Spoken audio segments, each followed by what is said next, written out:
আচ্ছা, তো তোমাদের এই ভিডিওতে ডিএসসি 4 এর সাজেশনটা দিয়ে দিচ্ছি। এখানটায় যে কোশ্চেন্স গুলো আছে চেষ্টা করবে সবগুলো করার, কারণ আমি বেশি প্রশ্ন এখানটায় রাখিনি। অ্যান্ড আরেকটা জিনিস একটুখানি বলে দিই, যেহেতু এই কয়েকটা সেমিস্টার আমার একটুখানি সমস্যা হচ্ছে, ভিডিও পোস্ট করতে দেরি হচ্ছে। তো তাও একটা জিনিস, মানে অ্যাকচুয়ালি হচ্ছে কি, যারা নোটস কিনেছিল ওদের কোনো রকম সমস্যা ফেস করতে হচ্ছিল না বা হবেও না। তার কারণ নোটসের মধ্যে না আমি অ্যাকচুয়ালি এরকম প্রিভিয়াস ইয়ারের প্রশ্নগুলো মেনশনস করে দিই, 2023 বলো, 22 বলো, দেন এরকম 21 বলো। সো পৃথিবীতে যদি কেউ তোমাদের এই সিলেবাসের উপরে সাজেশনস বানায়, ওই যে প্রশ্নগুলো মেনশনস করা আছে ওদের অ্যান্সার সেটও লাস্টে দেওয়া থাকে উইথ সাজেশনস। সো ওই কোশ্চেন্সগুলোর মধ্যে থেকে তোমাদেরকে দেবে। সো এই যে দেরি হচ্ছে, বাট ওরা কিন্তু যে কোনো একটা ভিডিও দেখে পড়ে নিতে পারে, ওরা একটা অ্যাডভান্টেজ। যাই হোক, আমি চেষ্টা করবো পরবর্তী সেমিস্টারগুলোতে একটুখানি তাড়াতাড়ি পোস্ট করার। আহ, চলো এবার কোশ্চেন্সগুলো দেখে নিই 20 মার্কসের জন্য। এবারে তোমাদের ডিএসসি 4 সব থেকে বেশি ইম্পর্টেন্ট প্রশ্ন হচ্ছে কি এই প্রশ্নটা: হজরত মোহাম্মদের আমলে ইসলামের সঙ্গে ইহুদিদের ও খ্রিস্টানদের মধ্যে সম্পর্ক।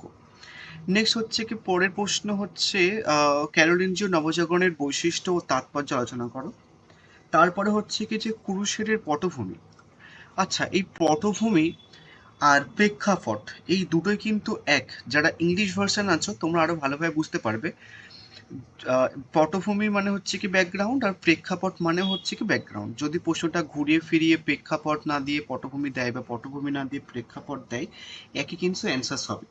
এই তিনটে প্রশ্ন এবং এই প্রশ্নটা আর হচ্ছে কি যে তোমার এই প্রশ্নটা, এই পাঁচটা প্রশ্ন বিশাল বিশাল ইম্পর্টেন্ট। যদি তোমাদের কপাল ভালো থাকে তাহলে দেখবি পাঁচটা প্রশ্নের মধ্যে থেকে পাঁচটায় পড়ে গেছে, অ্যাটলিস্ট তিনটে তো পড়বে।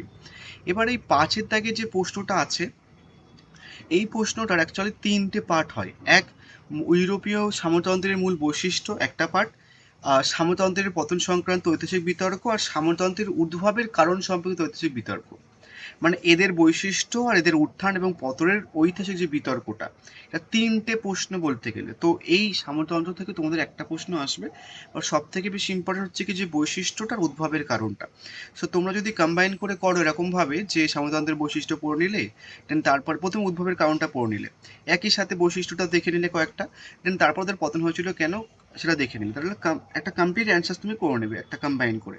তাহলে কিন্তু একসাথে তোমাদের তিনটে প্রশ্ন করা হয়ে যাবে। এটা প্ল্যানিং করতে পারো। নেক্সট আরেকটা প্রশ্ন রেখেছি, সেটা হচ্ছে কি মধ্যযুগের ইউরোপীয় শিক্ষা ব্যবস্থার বিশ্ববিদ্যালয়গুলোর অবদান আলোচনা করো। এই ছটা করলে এখান থেকে না, যদি মনে করো যে আরো কিছু করবো তাহলে তোমরা এই কুলিনী সংস্কার আন্দোলন আর পীরেন তথ্যটা করে নিতে পারো, তাহলে খুব ভালো হয়। এটা গেল 20 মার্কসের প্রশ্ন। এবার আসছে হচ্ছে কি তোমার 5 মার্কসের প্রশ্ন। 5 মার্কসের প্রশ্ন: মধ্যযুগে ইউরোপের নারীদের স্থান সম্পর্কে সংক্ষিপ্ত টিকা লেখো। দ্বাদশ শতকীয় নবজাগরণের সম্পর্কে টিকা লেখো। রোমানিয়ান সাম্রাজ্যের পতনের দুটি কারণ দেয়, বা পতনের কারণটাও দেখে নিতে পারো। নেক্সট, খলিফাদের আমলে ইসলামের সঙ্গে ইহুদিদের সম্পর্ক, আহ, দ্বন্দ্বটা পড়ে নেবে। তারপর হচ্ছে কি তোমার ম্যানুর ব্যবস্থা, তারপরে ইউরোপীয় সামন্ততান্ত্র যুগে সমাজ ও সংস্কৃতিতে শিলাভিদের গুরুত্ব আলোচনা করো, এবং মধ্যযুগে জাদুবিদ্যার সম্পর্ক আলোচনা করো। আর একটা প্রশ্ন মধ্যযুগের থেকে দেয়, সেটা হচ্ছে কি যে মধ্যযুগে ইউরোপে শহর ও নবজাগরণের উত্থানের প্রেক্ষাপট আলোচনা করো। সো এই যে প্রশ্ন দিয়েছে এখান থেকে, আশা করছি তোমরা এখান থেকে পেয়ে যাবে। যদি প্রশ্ন খুব কঠিন আসে তাহলে আমি তোমাদের বলে রাখছি যে পরীক্ষাতে যে কটা লিখতে হবে অ্যাটলিস্ট সে কটা তোমরা এখান থেকে কমন পেয়ে যাবে। এই সব কটা একটুখানি কমপ্লিট করার চেষ্টা করবে, তাহলে খুব ভালো একটা পরীক্ষা হবে। So thank you.